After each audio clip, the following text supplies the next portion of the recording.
اگر کلمے کے شریک ہونا صحیح ہونے کی دلیل ہوتی، صحیح راستے پر چلنے کی دلیل ہوتی، عقیدہ صحیح ہونے کی دلیل ہوتی، تو 72 خیمے میں امام حسین کے خیمے میں 72 تھے، وہ بھی کلمہ پڑھتے تھے، وہ بھی اذان دے رہے تھے، وہ بھی نماز پڑھ رہے تھے، وہ بھی نانا کا کلمہ پڑھ رہے تھے۔ اور جو سامنے موجود ہے، جو جنگ کے لیے آئے ہیں، لشکر جرار ہے، یزیدی لشکر ہے، وہ بھی کلمہ پڑھتا ہے، وہ بھی کلمے کا شریک ہے، وہ بھی نماز پڑھ رہا ہے، وہ بھی اسی نانا کا کلمہ پڑھ رہا ہے۔ تو حق ہونے کی دلیل کیا ہے؟ حق ہونے کی دلیل یہ ہے کہ جو کلمہ بھی پڑھے اور آل رسول اہل بیت اطہار پر اپنی جان نچھاور کرے، وہ حق پر ہے۔ یہ ہے صحیح دلیل۔ دلیل یہ نہیں کہ خالی کلمہ پڑھ لیے تو کافی ہے، نہیں، دلیل یہ ہے کہ جو آل رسول سے اہل بیت اطہار سے محبت کرے وہ صحیح معنی میں صحیح راستے پر ہے۔ صرف کلمہ پڑھنا یہ کافی نہیں ہے، کیونکہ اس نواسے کو جنہوں نے شہید کیے وہ بھی تو نانا کا کلمہ پڑھتے تھے، بولیے نا، پڑھتے تھے کہ نہیں پڑھتے تھے؟ وہ بھی تو نانا کہیں گن گاتے تھے، وہ بھی تو لا الہ الا اللہ محمد رسول اللہ پڑھنے والے تھے۔ لیکن ایک طرف 72 ہے، 73 ہے، 72 ہے، اور دوسری طرف ہزاروں ہیں، تعداد بھی، کوانٹیٹی بھی۔ بسا اوقات ایسا بھی ہوتا ہے کہ ہم کوانٹیٹی دیکھ کر بھاگ جاتے ہیں، تعداد دیکھ کر پیچھے ہو لیتے ہیں، اور بھائی اتنے لوگ ہیں وہاں پہ، وہ کہ سب غلط ہوں گے؟ میاں اگر تعداد کوانٹیٹی بھی اگر دلیل ہوتی تو پھر یہاں تو 72 تھے، وہاں تو 1000 تھے۔ جو لڑنے کے لیے آئے تھے، اہل بیت اطہار پر ظلم کرنے کے لیے آئے تھے، وہ تو کوانٹیٹی اور تعداد میں کافی تھے، تو ہونا تو یہ چاہیے تھا کہ امام حسین کو ان کے ساتھ ہو جانا چاہیے تھا، تمام کے تمام اہل بیت اطہار کو ان کے ساتھ ہو جانا چاہیے تھا، کیونکہ امام حسین بھی جانتے تھے کہ یہ تو ہم میرے نانا کا کلمہ پڑھنے والے یہ بھی ہیں، اور یہ کوانٹیٹی بھی نہیں زیادہ ہے، یہ بھی نماز پڑھتے ہیں، سب کچھ کر رہے ہیں، لیکن پھر بھی امام حسین ان کے طرف نہیں گئے۔ کیوں؟ اس لیے کہ وہ حق پر نہیں تھے، کلمہ پڑھنے کے باوجود، نانا کا کلمہ پڑھنے کے باوجود حق پر نہیں تھے، وہ ان کی پیروی کر رہے تھے، اس کی پیروی کر رہے تھے جو نانا کے دین کو برباد کر رہا تھا، نانا کے دین کی تمام قوانین کو، تمام نانا کے لائے ہوئے دین کے تمام قوانین کی رد و بدل کر رہا تھا۔ وہ بیٹھ کر شراب بھی پیتا تھا اور شراب کو اپنے لیے حلال کہہ رہا تھا، وہ تمام خرافات کرتا تھا، ناچ گانے دیکھتا تھا اور اپنے آپ کے لیے حلال کہتا تھا۔ امام حسین جانتے تھے کہ یہ جتنے بھی ہیں یہ غلط آدمی کی پیروی کر رہے ہیں، اس یزید کی پیروی کرتے ہوئے آئے ہیں، لہذا یہ نہیں دیکھا جائے کتنے لوگ ہیں، یہ دیکھا جائے کہ پیروی کس کی ہو رہی ہے، پیروی کس کی ہو رہی ہے، کس کے حکم پر عمل ہو رہا ہے، کس کے نقش قدم پر چلا جا رہا ہے، یہ دیکھا جائے۔ اللہ اللہ، اس کربلا کی دھرتی پر اس نواسی رسول کو شہید کیا گیا ہے۔ قربان جاؤ میرے آقا کی محبت اپنے نواسے سے، بات ہو رہی نا ہماری آقا کی محبت اپنے نواسے سے۔ ایک مرتبہ میرے آقا نماز پڑھ رہے تھے، ایک آخری بات عرض کر کے بھی بات کو اختتام پر لے آؤں۔ میرے آقا نماز پڑھ رہے تھے اور نواسی رسول امام حسین آپ کے ارد گرد موجود کھیل رہے تھے۔ سنیے گا، میرے آقا نماز پڑھ رہے تھے اور امام حسین کھیل رہے تھے، جو میرے آقا سجدے میں گئے، امام حسین کاندھے پہ بیٹھ گئے۔ کہاں بیٹھ گئے؟ میرے آقا کا سر سجدے میں اور امام حسین کاندھے پہ۔ آ کر بیٹھ گئے. ہائے ہائے قربان جاؤ. نماز کی حالت ہے, نماز کی حالت ہے. نماز کی حالت میں امام حسین کاندھے پہ ہیں, کاندھے پہ بیٹھے ہیں. اب ادھر سجدے میں سر ہے نبی کا اور عبادت ہے رب کائنات کی. اللہ کی عبادت کر رہے ہیں, اللہ کے حضور سجدہ کر رہے ہیں اور امام حسین کاندھے پہ آ کے بیٹھے ہیں. اب نماز میں خیال ہے تو آپ مجھے بتاؤ کہ جب نماز میں سبحان ربی الاعلیٰ پڑھ رہے ہوں گے تو یقیناً یہ خیال تو آ رہا ہوگا کہ اب سر اٹھاؤں گا تو امام حسین گر جائیں گے. تو میرے آقا کو جب یہ خیال آیا کہ اگر میں نے سر اٹھایا تو امام حسین گر جائیں گے, آقا نے سجدے کو لمبا کر دیا. سبحان اللہ. آقا نے سجدے کو لمبا کر دیا. جہاں 5 بار کہنا تھا سبحان ربی الاعلیٰ, وہاں 7 ہو گئے, 11 ہو گئے, 13 ہو گئے. اب کوانٹٹی بڑھتے جا رہی ہے. میرے آقا کا سجدہ سر سجدے میں ہے, رب کی عبادت میں ہے. اب سبحان ربی الاعلیٰ بھی کہہ رہے ہیں اور دل میں یہ خیال بھی آ رہا ہے کہ حسین کاندھے پہ اگر سر اٹھاؤ تو حسین گر جائیں گے. میرے آقا کو گوارا نہیں ہے کہ میں عبادت سے سر اٹھاؤں اور حسین گر جائے اور حسین کو تکلیف ہو جائے. آقا سجدے کو لمبا کر رہے ہیں, سجدے کو لمبا کر رہے ہیں. جب تک حسین اتر نہیں جاتے آقا سجدے میں ہیں. ہائے ہائے ہائے, بولو نا سبحان اللہ, بولو ایک بار اور مچل کے بولو سبحان اللہ. کیا محبت ہے. یہاں پر ایک اور عقیدے کی بات میں آپ کے حوالے کر کے جاؤں گا. آج یا اس سے پہلے بہت ساروں نے اپنی کتاب میں لکھ دیے, میں کسی کا نام نہیں لوں گا اور کسی پہ میں انگلی نہیں اٹھا رہا ہوں. جو عقیدہ لکھے ہوئے ہیں اس کے بارے میں کچھ بتا رہا ہوں. انہوں نے کیا لکھا ہے کہ اگر کسی نماز میں اگر حضور کا خیال آ جائے, نماز کی حالت میں نبی کا تصور آ جائے, خیال آ جائے تو نماز ٹوٹ جاتی ہے, نماز ٹوٹ جاتی ہے. مجھے بتاؤ, میرے آقا کا سر سجدے میں ہے, سبحان ربی الاعلیٰ کی صدا بلند کر رہے ہیں. جب امام حسین آ کر کاندھے پہ بیٹھے تو میرے آقا کے ذہن میں, میرے آقا کے دل و دماغ میں امام حسین کا خیال آیا کہ نہیں آیا؟ بولو نا. اچھا آپ ایسا کر رہے ہیں, آپ کے کاندھے پہ اگر کوئی بیٹھ جائے تو آپ کو خیال آئے گا کہ نہیں آئے گا کہ میرے کاندھے پہ کوئی آ کر بیٹھا ہے؟ تو نماز میں آپ کا خیال ادھر جائے گا ضرور. کاندھے کے تو دور کی بات ہے, اگر بچہ آزو بازو کھیل رہا ہے تو وہاں بھی ہمارا ذہن بھٹک کر اس بچے کی طرف چلا جاتا ہے, اس کا خیال نماز میں آ جاتا ہے. رسول اللہ صلی اللہ علیہ وسلم نماز میں ہے, حسین کا خیال آ رہا ہے, نماز نہیں ڈوبتی ہے. تو ہمیں عقیدہ ملا کہ جب نواسے کے خیال سے نانا کی نماز نہیں ٹوٹتی ہے تو نانا کے خیال سے امتی کی نماز نہیں ٹوٹتی ہے. کیوں؟ اس لیے کہ یہ پریکٹیکلی عمل ہے کہ جب آپ التحیات میں بیٹھو گے, التحیات المبارکات الصلوات الطیبات للہ, السلام علیک ایھا النبی, جس کو ترجمہ آتا ہے اس کا تصور جائے گا السلام علیک ایھا النبی, اے نبی آپ پر سلامتی ہو. تو نبی کا تصور, وہ غلام ہے نبی کا, اگر وہ یقیناً محبت کرتا ہے اپنے نبی سے اور صحیح معنی میں مسلمان ہے تو اس کا تصور نبی کی طرف ضرور جائے گا, اسے نبی کا خیال ضرور آئے گا. تو اگر نبی کا خیال نماز میں آنے سے اگر نماز ٹوٹ جاتی تو التحیات کو نکال دو, بنا التحیات کے نماز پڑھ کے دکھا دو, آپ کی نماز مکمل نہیں, آپ کی نماز درست نہیں. تو پھر کیا؟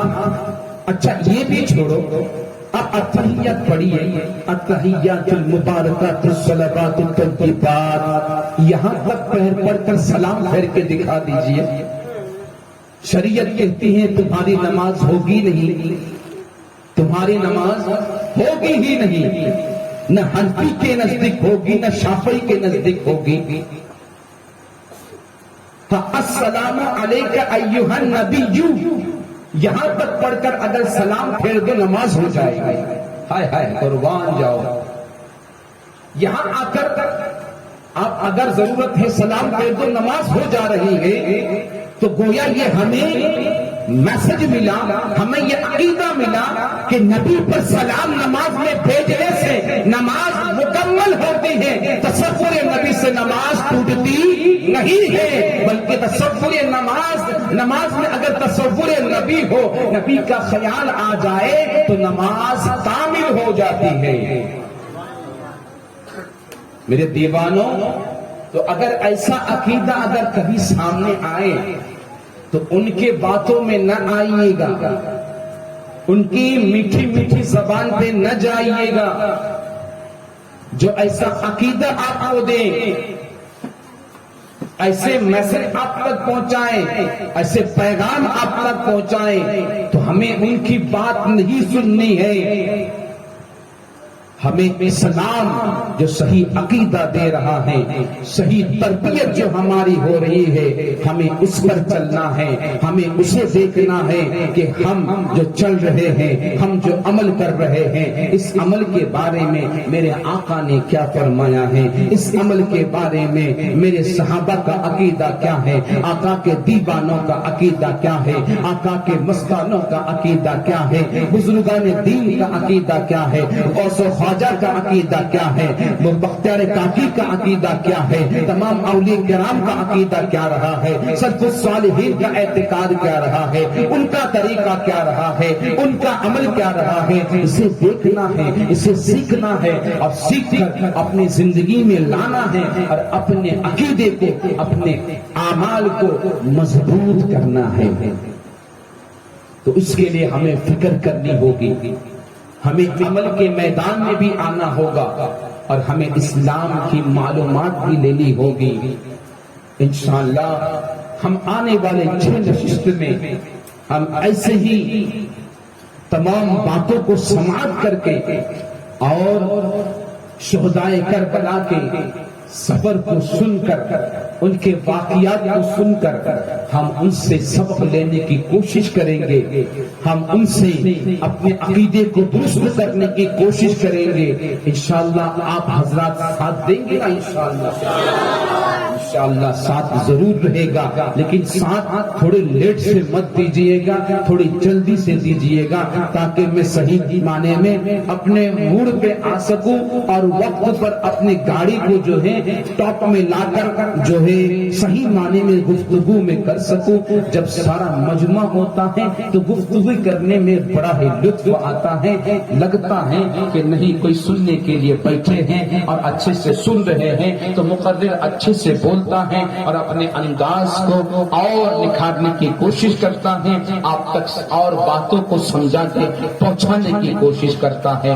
آپ کا ساتھ رہا انشاءاللہ، اور اللہ نے حیات باقی رہی تو آنے والے 6 نشست میں انشاءاللہ ہم تمام چیزوں کو، امام حسن و حسین شہدائے کربلا کے تمام جو ہے واقعات ہیں جو ضروری ہیں، اسے ہم سماعت کریں گے، اس لیے کہ اگر مفصل بیان کرنے جاؤں تو کافی وقت درکار ہوتا ہے۔ آپ حضرات بھی کام کاج والے ہیں اور مصروفیت میں رہتے ہیں، روزی روٹی کا بھی مسئلہ ہوتا ہے، اور سب سے بڑی بات، مجھے سب سے بڑی بات جو کھاتی ہے وہ صبح کی نماز کا مسئلہ ہے، کہ آپ حضرات صبح کی نماز میں جس دن آپ مسجد کو عید کی طرح صبح کی نماز میں بھر دیں گے، میری ایک بات گاڑ باندھ لیجیے۔ آج بہت لوگ پریشان ہیں، یہ ایسا ہے تو ویسا ہے، بیماری آ رہے، گھر میں جھگڑے ہیں، یہ ہے وہ ہے، برکت نہیں ہے، بے برکتی ہے، مولانا یہ کرو تو کبھی کون یہ بولتا ہے، کبھی کون وہ بولتا ہے، ہر کسی کی پریشانی ہے، اللہ سب کے پریشانی کو دور کر دے۔ لیکن ایک بات کو گاٹھ باندھ لیجیے، جس طرح ہم عید میں عید کی نماز کی تیاری کرتے ہیں، اور عید میں ہر چھوٹا بڑا بوڑھا جس کو نہیں آنے کی طاقت ہے وہ بھی کسی کو پکڑ کے آتا ہے کہ نہیں آتا ہے؟ اور ایک چھوٹا بچہ جو سال میں کبھی صبح نہیں اٹھتا وہ بھی عید میں اٹھ جاتا ہے، اٹھتا ہے کہ نہیں اٹھتا؟ اسے بھی اماں ابو سب اٹھاتے ہیں، بیٹا اٹھ، آج عید کا دن ہے، آج عید کا دن ہے۔ خدا گواہ ہے، آپ اس بات کو گانٹھ باندھ لیجئے کہ جس دن آپ اس طریقے سے فجر کی نماز میں مسجد کو بھر دیں گے، مسجد کو اس طرح آباد کرنے لگیں گے، ہر دن آپ کے لیے عید کا دن ہوگا۔ برکتوں کی ایسے نزول ہوں گے، رحمتوں کی ایسی برسات ہوگی کہ آپ کی پریشانی لے کر جب مسجد پہنچیں گے آپ بول نہیں پائیں گے، اس سے پہلے ہی انشاءاللہ اللہ آپ کی پریشانی کو دور فرما دے گا۔ لیکن آپ مسجد کو ویسے بھریے، بھرنے کی فکر کریں گے اور آدھے لوگ کریں گے آدھے نہیں کریں گے، پھر آواز سب کی نہیں آئی، سب کریں گے انشاءاللہ، ضرور فکر کریں گے۔ اللہ تعالیٰ آپ کے ارادے کو قبول فرمائے۔ اور ایک حدیث بتاؤ اس کے اوپر جو آپ نے ارادہ کیے ہیں، اس پر گفتگو جو ٹاپک سے ہٹ کر ہے، لیکن ایک حدیث بتا دیتا ہوں آخر میں، وقت ہو گیا ہے، ہمارے بھائی کچھ ابھی تاخیر سے بھی آئے ہیں، جب آئے ہیں تو نیک ارادے سے آئے ہیں، تو وہ بھی ایک حدیث سن کر جائیں کہ اسے نیک ارادے رکھنے سے فائدہ کیا ہوتا ہے۔ ابھی آئے نا، پوری محفل انہوں نے سنے نہیں، لیکن پھر بھی ان کے نام اعمال پوری محفل کا ثواب لکھ دیا گیا۔ اب آپ بولو گے کل سے ہم بھی نہیں آئیں گے، ہم بھی آرام سے آئیں گے، پورے ربی کا ثواب لے کے جائیں گے، میاں ان کو نیت کا ثواب ملے گا۔ وہ کیسے؟ میرے آقا فرماتے جب کوئی بندہ مومن خلوص نیت کے ساتھ اچھا عمل کرنے، کوئی بندہ مومن جب کوئی گناہ کرتا ہے، پہلا حدیث کا ایسا ہے، کوئی گناہ کرتا ہے، گناہ کا ارادہ کرتا ہے، معافی چاہوں گا، گناہ کا ارادہ کرتا ہے، تو فرشتے پوچھتے ہیں مولا تیرا بندہ گناہ کا ارادہ کیا ہے، اسے لکھ لوں؟ تو رب فرماتا ہے اے فرشتے رک جاؤ، ابھی میرے بندے نے ارادہ کیا ہے، گناہ نہیں کیا ہے، ہو سکتا ہے وہ گناہ نہ کرے، تو فرشتے ٹھہر جاتے ہیں۔ پھر جب وقت آتا ہے کہ وہ گناہ کرنے کے لیے بڑھتا ہے، جب گناہ کر لیتا ہے تب فرشتے لکھ لیتے ہیں نام اعمال میں۔ بیٹا دس میں جو بول رہا ہوں نا وہ سن، انشاءاللہ اس کے لیے بعد میں موقع ملے گا۔ جو گناہ کر لیتا ہے تو فرشتے لکھ لیتے ہیں، اور کرنے کے بعد، لکھنے کے بعد جب دوسرے دن اگر وہ گناہ سے پچھتاتا، اس گناہ کو سوچ کر جب اس سے توبہ کر لیتا ہے، معافی مانگ لیتا ہے، تو اللہ اس گناہ کو مٹا دیتا ہے، فرشتے اس گناہ کو مٹا دیتے ہیں، ٹھیک ہے۔ لیکن وہی بندہ جب نیکی کا ارادہ کرتا ہے، دیکھو وہ اللہ کتنا بڑا مہربان ہے، جب نیکی کا ارادہ کرتا ہے تو فرشتے پوچھتے ہیں مولا اس کی نیکی، ابھی اس نے ارادہ کیا ہے، تو اللہ حکم دیتا ہے فرشتے لکھ لو، اس نے ارادہ کیا ہے، اس نیکی کو لکھ لیتے ہیں۔ دھیان دیجیے گا، اس نیکی کو فرشتے ابھی کیا نہیں ہے، ارادہ بنایا ہے کہ میں کروں گا۔ مثال کے طور پر آپ نے آج ارادہ کیا فجر کی نماز پڑھوں گا، فرشتوں نے لکھ لیا ہے، فرشتے لکھ لیے۔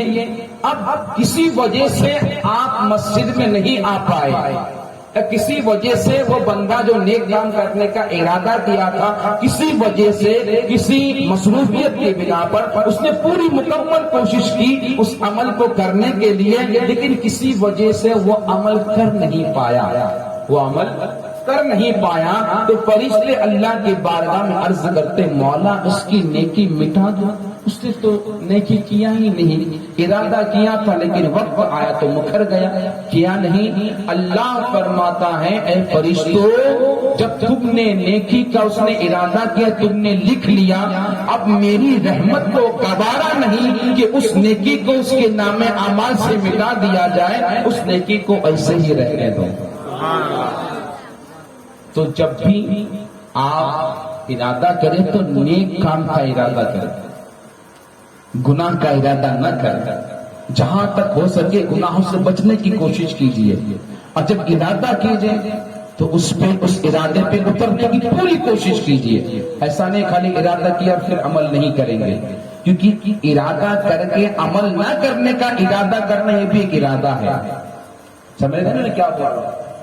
آپ نے نیت کی عمل کرنے کی، لیکن دل میں پھر سوچ رہے کہ میں کروں گا ہی نہیں، مجھے کیا ایک نیکی مل جائے گی، مجھے کیا وہ نیکی کا ثواب مل جائے گا۔ تو اللہ تو جانتا ہے آپ کے دل میں کیا چل رہا ہے، جانتا ہے کہ نہیں جانتا ہے؟ تو جب ارادہ کرنا ہے تو اس پہ عمل کرنے کی پوری کوشش کرنی ہے، پوری توجہ کے ساتھ اترنا ہے کہ ہمیں جب صبح کی نماز کے لیے آنا ہے تو رات سے ہی ہم یہ ٹھان لیں، ہم یہ سوچ کر سوئیں کہ انشاءاللہ ہم صبح اٹھیں گے تو اللہ اپنی رحمتوں سے، اپنی نوازش سے تمہیں یقیناً صبح بیدار فرما دے گا۔ تو ارادہ کرتے ہیں انشاءاللہ، سب کرتے ہیں کہ کچھ کرتے کچھ نہیں کرتے، سب کرتے ہیں انشاءاللہ، پوری کوشش کریں گے انشاءاللہ۔ کوشش کیجئے، اللہ آپ کے ارادے کو مکمل کرنے کی آپ کو توفیق عطا فرمائے، اور ہمارے بیٹھنے کو، ہمارے اٹھنے کو، ہمارے یہاں پر سننے کو، اور جو بچے، جو نوجوان، جو بڑے، جو چھوٹے اس خدمت کو انجام دے رہے ہیں، اس محفل کو سجانے کے لیے جو مشقتیں کر رہے ہیں، محنت کر رہے، اللہ اسے اور ان سبوں کو اجر عظیم عطا فرمائے، اور ہمارے تمام ان اعمال کو جو کچھ ہم سنے ہیں اسے اپنی بارگاہ میں قبول فرمائے، ہمیں اس پہ عمل کی توفیق عطا فرمائے، اور پوری زندگی اللہ اپنے پیاروں کی محبت میں ہمیں زندگی عطا فرمائے۔ وآخر دعوانا ان الحمد للہ رب العالمین۔ السلام علیکم ورحمۃ اللہ وبرکاتہ۔ آئیے سلام پڑھیں۔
لیتے رہے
ستا دیا دین نبی بچا دیا پیاسے ایمان السلام علی مقام السلام زہرا کے لال السلام علی مقام السلام جانا پڑے گا حشر میں ہر ایک کو رب کے سامنے اپنا کیا ہوا ستم آئے گا سب کے سامنے کیسے یزید جائے گا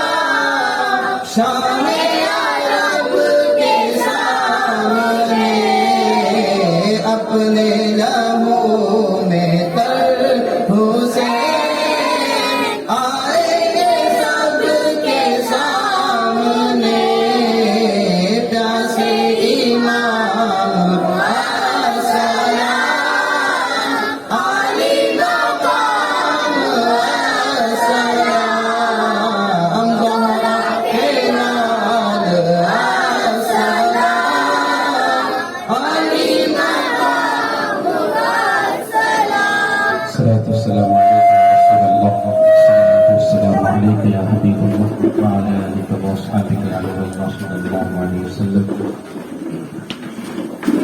نیاز کر لو آگے، تو نیاز کہاں پہ نیاز کا آگے لے جاؤ.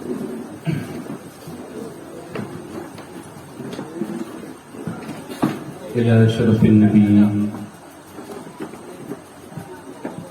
آگے لے پیچھے سے. یہ نیاز لے کے پیچھے سے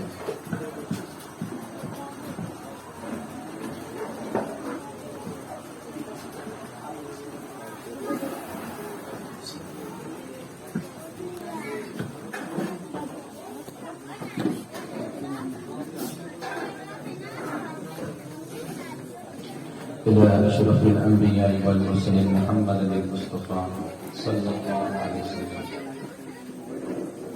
وإلى حضرات نبي الأنبياء والمرسلين وإلى حضرات نبي الأولياء والأتقياء والعلماء والشهداء والصالحين